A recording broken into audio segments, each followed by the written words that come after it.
Hi ನಮಸ್ಕಾರ ಎಲ್ರಿಗೂ exchange ರೂಮ್ಗೆ ಸ್ವಾಗತ. ಇವತ್ತು ಮತ್ತೆ ಹೊಸ ಟಾಪಿಕ್ ಜೊತೆ ಬಂದಿದ್ದೀವಿ.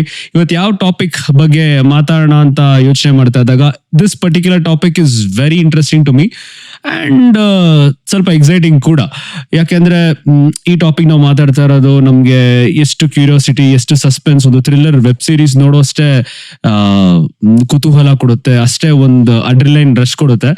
ಬಟ್ ಇದ್ರ ಬಗ್ಗೆ ಸ್ವಲ್ಪ ಇನ್ ಡೆಪ್ತ್ ತಿಳ್ಕೋಬೇಕು ಅಂತ ಅನ್ಸ್ತು. And I was reading a particular book written by Dr. Umat Nath anta. He is a forensic doctor. ಅವ್ರು ಬರ್ದಂತ book it's called a dead man tell tales. ಅಂದ್ರೆ ಒಬ್ಬ ಸತ್ತೋಗಿರೋ ವ್ಯಕ್ತಿನ ನಾವು ಡೈಸೆಕ್ಟ್ ಮಾಡಿದ್ರೆ ಆ ಸಾವ್ ಹೆಂಗಾಯ್ತು, ಕ್ರೈಮ್ ಹೆಂಗಾಯ್ತು ಅಂತ ಗೊತ್ತಾಗುತ್ತಂತೆ. ಸೊ ಅದು ಒಬ್ಬ ಫೊರೆನ್ಸಿಕ್ ಡಾಕ್ಟರ್ ಆಯ್ತು. Without a doctor also forensic ಹೆಂಗ್ ಹೆಲ್ಪ್ ಆಗುತ್ತೆ ಒಂದು ಕ್ರೈಮ್ ನ ಕಂಡಿಡಿಬೇಕಾದ್ರೆ, because lot of crimes happen without blood. ಅದನ್ನೆಲ್ಲ ಹೆಂಗೆ ಕಂಡಿಡಿಬೇಕು ಅಂತ ನೋಡಿದಾಗ ಒಬ್ರು ಫೊರೆನ್ಸಿಕ್ ಎಕ್ಸ್ಪರ್ಟ್ಸ್ ಏನ್ ಮಾಡ್ತಾರೆ, sometimes if not the dead body, even the crime scene tells the tales. So ಅದ್ರ ಬಗ್ಗೆ ಡಿಸ್ಕಸ್ ಮಾಡೋಂತ ಒಂದು ಫೊರೆನ್ಸಿಕ್ ಎಕ್ಸ್ಪರ್ಟ್ ನ ಹುಡ್ಕೋಣ ಅಂತ ಇದ್ದೆ. ಸೊ ಈ ಟೈಮಲ್ಲೆಲ್ಲ ನೋಡ್ತಾ ಇದ್ದಾಗ ಐ ಗಾಟ್ ಟು ನೋ ನಮ್ಮ ಇಡೀ ಭಾರತದಲ್ಲಿ ದ ಸ್ಕೋಪ್ ಫಾರ್ ಫೊರೆನ್ಸಿಕ್ ಇವಾಗ ಬೂಮ್ ಆಗ್ತಾ ಇದೆ. ಇವಾಗ ರೈಟ್ ನೌ ಇವತ್ತಿನ ದಿನದ ಡೇಟಾ ಪ್ರಕಾರ ಜಸ್ಟ್ ವಿ ಹ್ಯಾವ್ 1 lakh ಪಾಪ್ಯುಲೇಷನ್ಗೆ ನಮ್ಗೆ ಇರೋದು ಜಸ್ಟ್ ಕೇವಲ 3 forensic expert, including biological and non biological forensics ಅಲ್ಲಿ. ಅಂಡ್ ಇಡೀ ದೇಶದಲ್ಲೆಲ್ಲ ತಗೊಂಡ್ರೆ ಇನ್ಫ್ರಾಸ್ಟ್ರಕ್ಚರ್ ಪ್ರಕಾರ we have only 7 digital forensic centres and FSL is been very very less ನೋಡಿದ್ರೆ. But you should also see ಇದರಿಂದ ಅಡ್ವಾಂಟೇಜಸ್ ಏನಾಗಿದೆ. ಮುಂಚೆ ಎಲ್ಲ ಒಬ್ಬ ಕೈದಿನ ಹಿಡಿಬೇಕಾದ್ರೆ, ಒಬ್ಬ ಕ್ರಿಮಿನಲ್ ನ ಪ್ರೂವ್ ಮಾಡ್ಬೇಕಾಗಿದ್ರೆ, ಕನ್ವಿಕ್ಟ್ ಮಾಡ್ಬೇಕಾಗಿದ್ರೆ ಹಲವಾರು ಸಾಕ್ಷಿಗಳನ್ನ ಲೆಕ್ಕ ಹಾಕಿ ಐ ವಿಟ್ನೆಸ್ ಅಂತೆಲ್ಲ ಮಾಡ್ತಾ ಇದ್ರು. ಬಟ್ ಈಗ ಫೊರೆನ್ಸಿಕ್ ಇಂದ they are able to do it fast. ಮುಂಚೆ ಆಗಿದ್ರೆ ಜಸ್ಟ್ 100 ಕೇಸಸ್ ಅಲ್ಲಿ only 9% were convicted.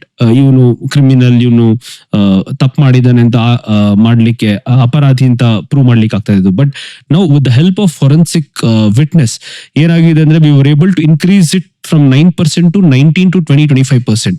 So that has been the power of forensic. So ಈ ಫೊರೆನ್ಸಿಕ್ ಬಗ್ಗೆ ಮಾತಾಡ್ತಾ ಯಾರನ್ನ ಕರೆಯೋಣ ಗೆಸ್ಟ್ ನ ಅಂತೆಲ್ಲ ಯೋಚನೆ ಮಾಡ್ತಾ ಇದ್ದಾಗ ದಿಸ್ ಪರ್ಟಿಕ್ಯುಲರ್ ಪರ್ಸನ್ ನಾನು ಪಾಡ್ಕಾಸ್ಟ್ ಸ್ಟಾರ್ಟ್ ಮಾಡ್ಬೇಕಾದ್ರೆ ಇವ್ರ ಬಗ್ಗೆ ಮಾತಾಡ್ಕೊಂಡು ಇವ್ರ ಜೊತೆ let start discussing about forensic ಅಂತ ಅನ್ಸ್ತಾ ಇತ್ತು. ಸೊ ಫೈನಲಿ ಇವತ್ತು after so many discussions, after so many persuasion, finally he is here. He's been into IT for more than 35 years. ಹಲವಾರು ಕಂಪ್ನಿಗಳಲ್ಲಿ ಪ್ರಾಜೆಕ್ಟ್ ಮ್ಯಾನೇಜರ್ ಆಗಿ ವರ್ಕ್ ಮಾಡಿದ್ದಾರೆ, IT ಇಂಜಿನಿಯರ್ ಆಗಿ work ಮಾಡಿದ್ದಾರೆ, especially in terms of data science, data engineering. He's been CTO, Chief Technology Officer in one of the MNCs currently, and he's been associated with other companies as well in terms of data and engineering. ಅಷ್ಟೇ ಅಲ್ಲದೆ he's also done LLB from Liverpool University, which is also helping him to find like forensic evidence ಗಳ ಬಗ್ಗೆ ತಿಳ್ಕೊಳ್ಳಿಕ್ಕೋಸ್ಕರ, just for the passion sake. And he has done PhD in information technology and another doctorate in data science. So personal ಆಗಿ ನನಗೆ he is like a godfather to me, because ಯಾವುದೇ problem ಆದ್ರೂ ಕೂಡ I run up to him. And without a further ado, let's welcome Swamy Nanjundaiah sir. Welcome to exchange room. ಎಷ್ಟೊಂದು ದಿನ ಆದ್ಮೇಲೆ finally we are here. How are you doing sir? Thank you. Thanks for the welcome. I think nice to be here. I feel good. Thank you. I think ತುಂಬಾ ದಿನ ಆದ್ಮೇಲೆ finally we are here. ವರ್ಷಗಳೇ ಆಗೋದು, ಒಂದು ವರ್ಷ ಆಯ್ತು almost. First ಅಲ್ಲಿದ್ದಾಗ ಮಾತಾಡಿದಾಗ, but again with your motivation everything finally we have set up exchange room. ಏನಾದ್ರೂ ಒಂದು ಕೆಲಸ ಮಾಡಿದ್ರೆ ಥ್ಯಾಂಕ್ ಯು. ಸೊ ಬಟ್ ನಿಮ್ಮ of course you are expertised in law, forensic, data engineering, psychology, ಎಷ್ಟೊಂದಿದೆ. ಅದನ್ನ ಅಫ್ಕೋರ್ಸ್ ನಿಮ್ಮನ್ನ ಬೇರೆ ಎಲ್ಲದಕ್ಕೂ ಯೂಸ್ ಮಾಡ್ಕೋತೀನಿ. ಬಟ್ ಇವತ್ತಿನ segment which we are talking is only about forensic ಆಗಿರೋದ್ರಿಂದ, ಲೈಕ್ ಐ ಸೆಡ್, ಮುಂಚೆ ಆದ್ರೆ ಹೇಳ್ತಾರು dead man tells a tale ಅಂತ ಒಂದು ಬುಕ್ ಓದ್ತಾ ಇದೆ, where dead body will tell crime ಹೆಂಗಾಗಿದೆ ಅಂತ ಒಂದು ಸೀನೆ ಹೇಳತ್ತಂತೆ. ಕೆಲವೊಮ್ಮೆ ವಿತೌಟ್ ಡೆಡ್ ಬಾಡಿ ಇಲ್ದೇನೋ ಕ್ರೈಮ್ಗಳಾಗುತ್ತೆ, ಅದೆಲ್ಲ ಸೀನ್ ಹೇಳುತ್ತೆ. So I just want to know basics, forensic ಹೆಂಗೆ, ಏನು, ವಾಟ್ ಇಸ್ ಇಟ್ ಅಂತ. ಫಾರೆನ್ಸಿಕ್ ಅಂತ ಹೇಳ್ದ, ಅದು ಇಂಗ್ಲಿಷ್ ಪದ. ಅದನ್ನ ನೋಡಿದ್ರೆ ಹೇಗೆ ಅಂದ್ರೆ, ನೀವೇ ಹೇಳಿದ್ರಲ್ಲ, dead man tells A story. Similarly everything tells A story. You should know how to listen to the story. Oh. There is a saying in English, even silence speaks. You should know how to hear the silence. Okay. So ಪ್ರತಿಯೊಂದು ವಸ್ತು ಅದರದೇ ಆದಂತ ಒಂದು ಕತೆ ಹೇಳುತ್ತೆ. ಆ ಕತೆನ ಕೇಳೋ ಅಷ್ಟು ತಾಳ್ಮೆ ಇರಬೇಕು. ಆ ತಾಳ್ಮೆ ತಡ್ಕೊಂಡು ಅಥವಾ ಕಾಲ ಅವಕಾಶ ಮಾಡಿಕೊಂಡು ಅದರದ್ದು ಕಥೆಯನ್ನ ಕೇಳಿದ್ರೆ ಎಲ್ಲ ಸಿಗ್ತದೆ. ಯಾವುದೇ ಕತೆ ಇಲ್ಲ ಅಂತ ಹೇಳಕ್ಕಾಗಲ್ಲ. ಸತ್ಯದ ಅನ್ವೇಷಣೆ ಮಾಡೋದು ಫೋರೆನ್ಸಿಕ್ ನ ಒಂದು ವೃತ್ತಿ. ಸತ್ಯದ ಕಡೆಗೆ ಎಲ್ಲ ಇರೋ ಸಾಕ್ಷ್ಯಗಳನ್ನ ತಗೊಂಡು ಹೋಗಿ ಹಾಕಿ ಇದು ಸತ್ಯ ಅನ್ನೋದನ್ನ ತೋರಿಸ್ಲಿಕ್ಕೆ ಫೋರೆನ್ಸಿಕ್ ಸೈನ್ಸಸ್ ಬೇಕು. ಈಗ ನಾವು ಒಂದು ಫೊರೆನ್ಸಿಕ್ ಅಂತ ತಕ್ಷಣ ಸರ್ ನಾವು OTT ಎಲ್ಲ ನೋಡಿರ್ತೀವಿ, ಸೀರಿಯಲ್ ಫಿಲಮ್ ಎಲ್ಲ ನೋಡಿರ್ತೀವಿ. ಒಂದು ಕ್ರೈಮ್ ಸೀನ್ ಆಗಿದ ತಕ್ಷಣ ಯಾರೊಬ್ರು ಲೆನ್ಸ್ ಇಟ್ಕೊಂಡ್ ಬರ್ತಾರೆ, ಶೆರ್ಲಾಕ್ ಹೋಮ್ಸ್ ತರ ಡಿಟೆಕ್ಟಿವ್ ತರ ಬಂದು ಎಲ್ಲ ನೋಡ್ಕೊಂಡು ಅಷ್ಟೇ ಫೊರೆನ್ಸಿಕ್ ಅಂತ ಅಥವಾ ಬಿಯಾಂಡ್ ಇದೆಯಾ? ಕ್ರೈಮ್ ಎಲ್ಲ ಆಗಾದ್ಮೇಲೆ ಬರೀ ಒಂದು ಡೆಡ್ ಬಾಡಿ ತಗೊಂಡು, ಬಿಕಾಸ್ ನಾವು ನೋಡಿದ್ದೆಲ್ಲ it was usually be doctors. Forensic films ಅಲ್ಲೆಲ್ಲ ನಾವು ತೋರ್ಸೋದು ಅವ್ರನ್ನೇ ತೋರಿಸ್ತಾರೆ, ಜಾಸ್ತಿ ಒಂದು ವೈಟ್ ಕೋಟ್ ಹಾಕೊಂಡ್ಬಂದು ನೋಡ್ತಾ ಇರ್ತಾರೆ. ಅಷ್ಟೇ ಇದೆಯಾ ಅಥವಾ ಬಿಕಾಸ್ ಅದಕ್ಕೆ ಒಂದು ಪೋಸ್ಟ್ ಮಾರ್ಟಮ್ ಎಲ್ಲ ಮಾಡ್ತಾರೆ ಅದೆಲ್ಲ ಅದನ್ನ ಬಿಟ್ಟು, because I have heard forensic non biological forensic is much more vast ಅಂತ. ಹೌದು. ಬಯೋಲಾಜಿಕ್ ಫಾರೆನ್ಸಿಕ್ಸ್ ಅಂದ್ರೆ human body or any body for that matter, any animal body, ಅದಕ್ಕೆ ಏಜಿಂಗ್ ಅಂತ ಒಂದಿರ್ತದೆ. ಸೊ ಅದು ಬದುಕಿರೋವರೆಗೂ ನಾವು ದಿನಗಳು, ವರ್ಷಗಳು, ಕ್ಷಣಗಳು ಅಂತ ಹೇಳಿ ಒಂದು ಟೈಮ್ ಲಿಮಿಟ್ಸ್ ಹಾಕೊಂಡು ನಾವು ಗಣನೆ ಮಾಡ್ತೀವಿ. ಅದೇ ಒಂದು ವ್ಯಕ್ತಿ, ಪಶು ಏನೇ ಆಗಿ ಕಾಲಕ್ರಮೇಣ ಆಗೋದ್ಮೇಲೆ ಅದನ್ನ ಬಾಡಿ ಅಂತ ಹೇಳ್ತೀವಿ, ಅಥವಾ ದೇಹ. ಅದು ಆ ದೇಹಕ್ಕೂ ವಯಸ್ಸಾಗ್ತದೆ. ಯಾವ ರೀತಿ ವಯಸ್ಸಾಗ್ತದೆ? ಒಂದು ಸತ್ತಾದ್ಮೇಲೆ ಪ್ರಾಣ ಹೋದ್ಮೇಲೆ. ಈ ಪ್ರಾಣ ಹೋಗೋದು ಅನ್ನೋದೆಲ್ಲ ಫಿಲಾಸಫಿಕಲ್, ಸೈಕಾಲಜಿಕಲ್, ಅದು ಬೇರೆ ಬೇರೆ ರೀತಿಯಲ್ಲಿ ಹೇಳೋರಿದ್ದಾರೆ.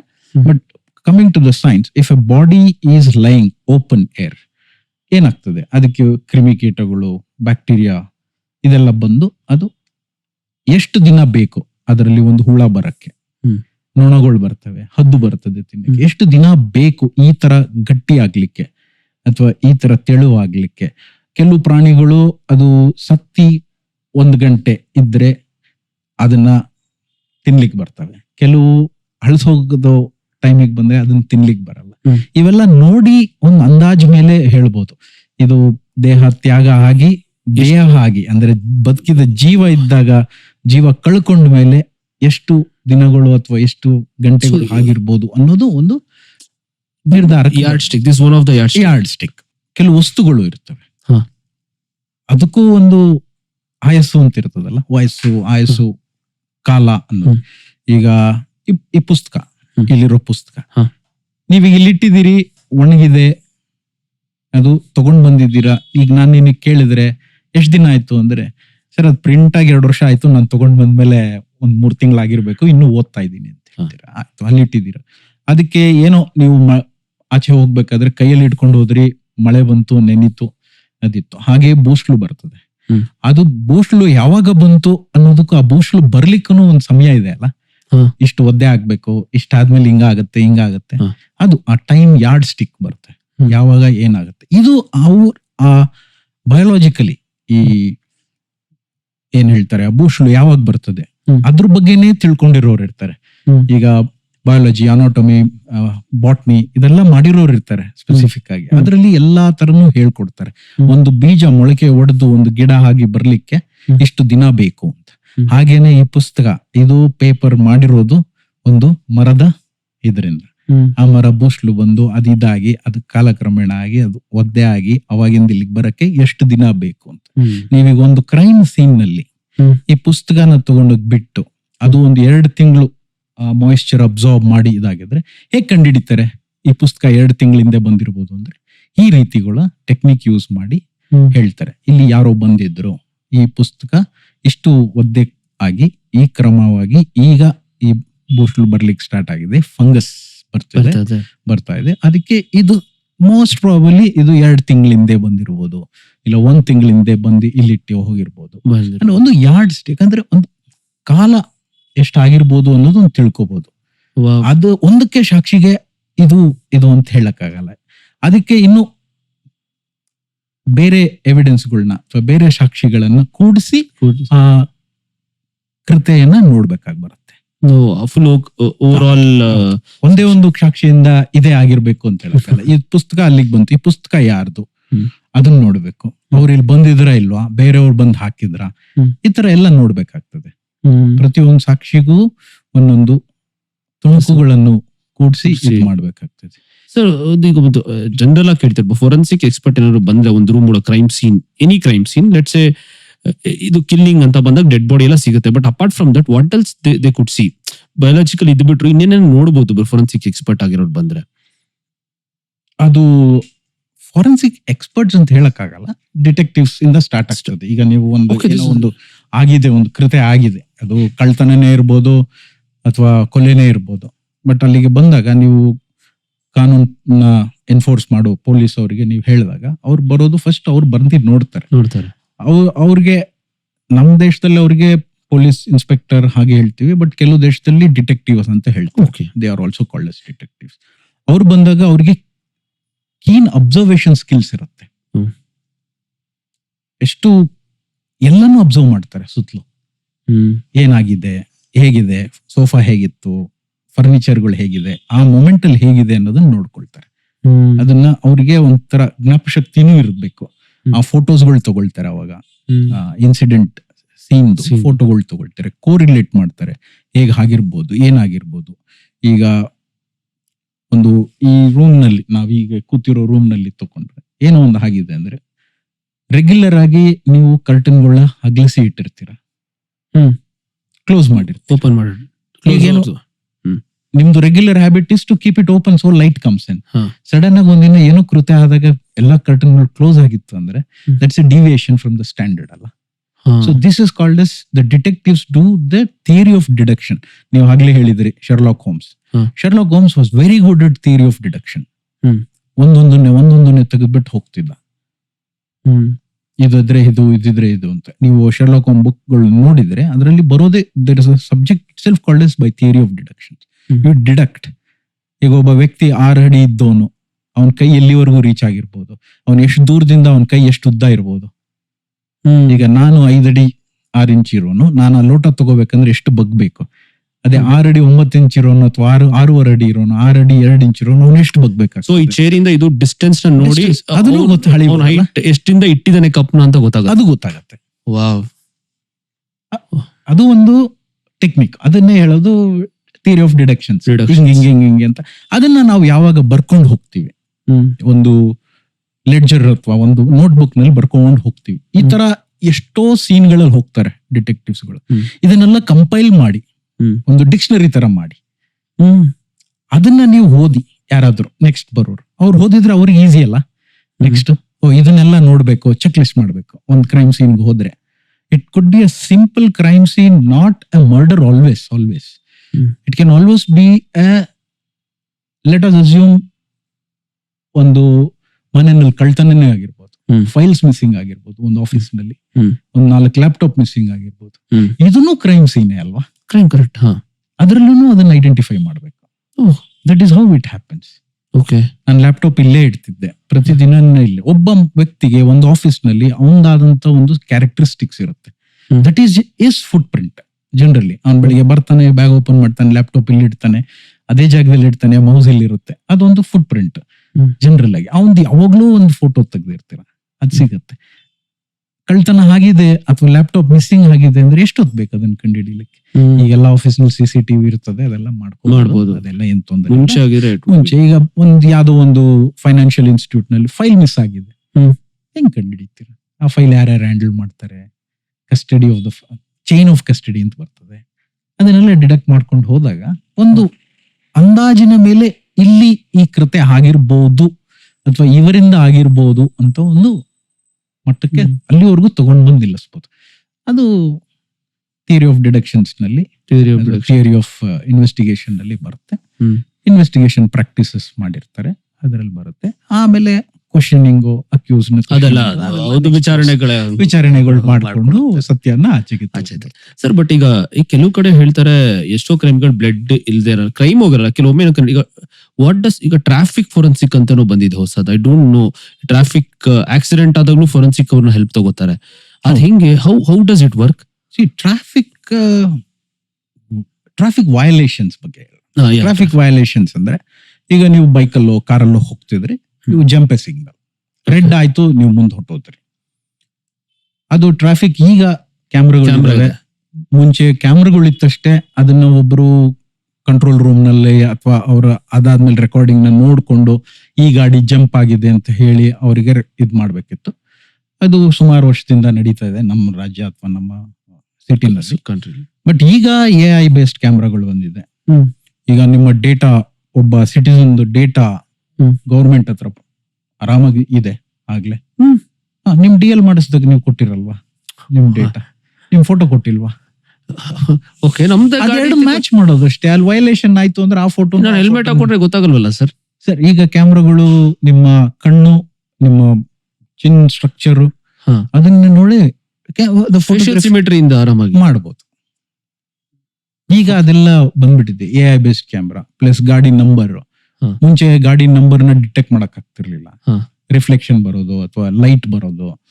ಕೆಲವು ಬೈಕ್ ಅಲ್ಲಿ ಬಲ್ಬ್ ಕೆಳಗ್ ಬಂದ್ಬಿಟ್ಟಿರುತ್ತೆ ಟೇಲ್ ಲ್ಯಾಂಪ್ದು, ಆ ಕಾಣಿಸಲ್ಲ, ರಿಫ್ಲೆಕ್ಟ್ ಆಗ್ಬಿಡತ್ತೆ ಕ್ಯಾಮ್ರಾಗೆ, ನಂಬರ್ ಕಾಣಲ್ಲ. ಈಗ there are intelligent cameras which can avoid that reflections, which can avoid bright lights like what we have here. ಅದನ್ನೆಲ್ಲ ಅವಾಯ್ಡ್ ಮಾಡಿ ಅದ್ ನಂಬರ್ ನ ಕಂಡುಹಿಡಿಯುತ್ತೆ. ಒಂದ್ಸಲ ನಂಬರ್ ಬಂದ್ರೆ ಓನರ್ ಸಿಗ್ತದೆ RTO ಇಂದ. ಡ್ರೈವರ್ ಏನಾದ್ರು ಹೆಲ್ಮೆಟ್ ಹಾಕಿಲ್ಲ ಅಂದ್ರೆ ಅವ್ನ ಫೇಶಿಯಲ್ ಸ್ಟ್ರಕ್ಚರ್ ಇಂದ ನಂಬರ್ ಇಲ್ಲ ಅಂದ್ರೆ ಹೆಂಗ್ ಕಂಡುಹಿಡಿತಾರೆ? ಅದು ಕಷ್ಟ ಆಗ್ಬೋದು ಅಕಸ್ಮಾತ್ ಅವ್ನ ನಂಬರ್ ಚೇಂಜ್ ಮಾಡಿ ಏನಾದ್ರು ಮಾಡಿದ್ರೆ.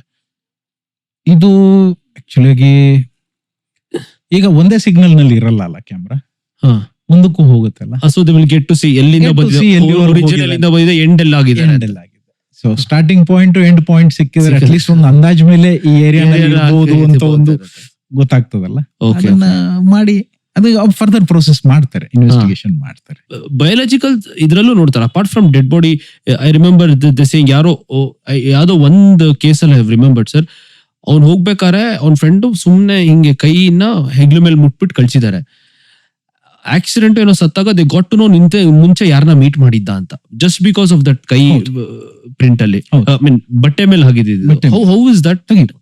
ಅದಕ್ಕಿದೆ, ಅದಕ್ಕೆಲ್ಲ ಫೋರೆನ್ಸಿಕ್ಸ್ ಎಕ್ಸ್ಪರ್ಟ್ಸ್ ಹತ್ರ ಅದಕ್ಕೆ ಬೇಕಾಗಂತ ಟೂಲ್ಸ್, ಮಿಷನರಿ ಎಲ್ಲ ಇದೆ.